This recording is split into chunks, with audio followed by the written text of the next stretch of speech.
ஒரே நொடி கண் முழிச்சதும் பனியில புதைஞ்சு கிடந்தேன். 90 நிமிஷம் அதில் இருந்த அனுபவம் எப்படி இருந்துச்சு, தப்பியது எப்படி என திகிலோடு விவரித்திருக்கிறார் அமெரிக்காவைச் சேர்ந்த ஸ்னோ மொபைல் வீரர் ஏடன் கிராஃப்ட். கொலராடோவின் ஹார்ன்ஸ் பீக் மலையில் 10,000 அடி உயரத்தில் சென்று கொண்டிருந்த போது என்ன நடந்தது, அவரோட த்ரில் சர்வைவல் ஸ்டோரி இதோ. என் நண்பர்கள் மாட்டிக்கிட்டாங்க. குழுவிலேயே எனக்குத்தான் ஸ்னோ மொபைலிங்ல அனுபவம் அதிகம்.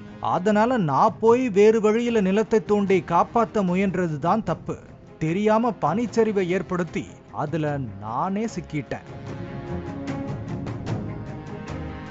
ஒரே நொடி பனி மலை மாதிரி என் மேல விழுந்துடுச்சு. 4 அடி உயரத்துக்கு என் மேல பனி கிடந்துச்சு. மூச்சு முட்டிடுச்சு. நல்ல வேளை பகல் நேரமா போச்சு. ஓரளவு பனியை விலக்கிட முடிஞ்சது. ஆனா பக்கத்துல 10 அடி உயரத்துக்கு பனி என் மேல விழ காத்திருந்துச்சு. தப்பி தவறி கூட அதை நான் தொட்டுட்டா என் நிலைமை இதை விட 10 மடங்கு மோசமாயிருக்கும். அதனால நான் முதலில் செய்தது என் ரேடியோவை தேடியதுதான். அதற்கே 10 நிமிடங்களாச்சு. பின் அதை வச்சு என் நண்பர்களை உதவிக்கு அழைச்சேன். நான் பனியில வசமா சிக்கிட்டேன், வந்து காப்பாத்துங்க.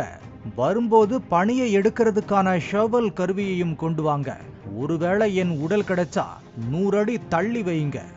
ஏன்னா இங்க மறுபடியும் ஒரு பனிச்சரிவு எப்போ வேணாலும் வரலாம் என சொன்னேன்.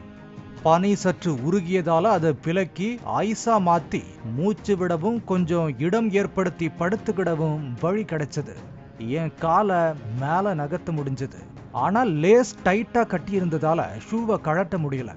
இத்தனை முயற்சிக்கு அப்புறமும் அங்க வந்து குழுவினர் என்ன போராடி வெளியே பத்திரமா மீட்டாங்க.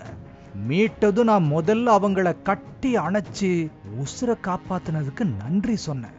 யாரும் இயற்கையை குறைச்சு மதிப்பிடாதீங்க, பனிச்சரிவு அபாய எச்சரிக்கைகளை பார்க்காம மலையேறாதீங்க என எச்சரிச்சிருக்காரு ஏடன் கிராஃப்ட். பனிச்சரிவுல சிக்கினாலும் பதட்டம் அடைஞ்சு வெறுமனே படுத்து உசுர விடாம எப்படியும் பொழைச்சிடலாம் அப்படிங்கிற வில் பவர் தான் ஏடனை காப்பாத்திருக்கு. அதே மாதிரி எதிர்பாராத பிரச்சனைகளை பார்த்து மலைச்சு போய் நிக்கிறத விட வெளியே வர்றதுக்கு எப்படியும் ஒரு வழி இருக்கும். மாற்றி யோசிச்சு முயற்சி பண்றதுதான் புத்திசாலித்தனம்னு நிரூபிச்சு காட்டியிருக்காரு.